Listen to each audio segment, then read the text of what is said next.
আসসালামু আলাইকুম। আমাদের মুসলিমদের মধ্যে যারা দিনদার পাত্রী চান, এই সংখ্যাটা খুবই কম। ম্যাক্সিমাম ক্ষেত্রেই ছেলে দিনদার, পরিবারও দিনদার।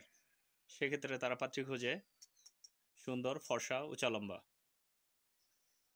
এই নীতিটার কারণে দেখা যায় যে ভালো পাত্রী খুঁজে পাওয়া যায় না। আপনারা সবাই একটা কাজ করতে পারেন।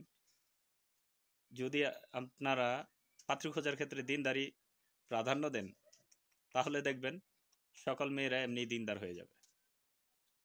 অতএব আমাদের দোষে কিন্তু আমরা ভালো পাত্রী পাচ্ছি না। যে সকল ভাইয়েরা বা পরিবারের লোকেরা পাত্রী খোঁজেন, আপনারা সুন্দরকে প্রাধান্য দিয়ে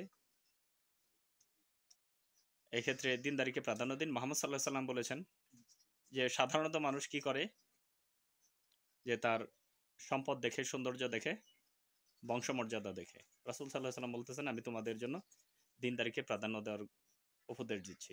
অতএব আমরা এই যে চারপাশে দেখা যায় যে পাত্রী খুঁজতে গিয়ে কোনো ভালো পাত্রী পাই না, কারণ কি জানেন?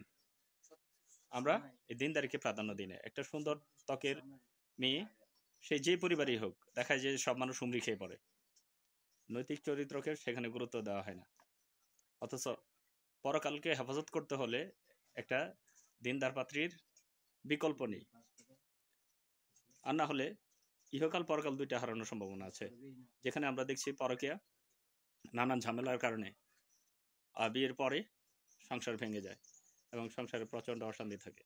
অতএব চলুন আমরা দিনদার পাত্রী খুঁজি এবং নিজেরা দিন মেনে চলার চেষ্টা করি। আল্লাহ সুবহানাহু ওয়া তাআলা আমাদেরকে তৌফিক দান করেন। আমিন।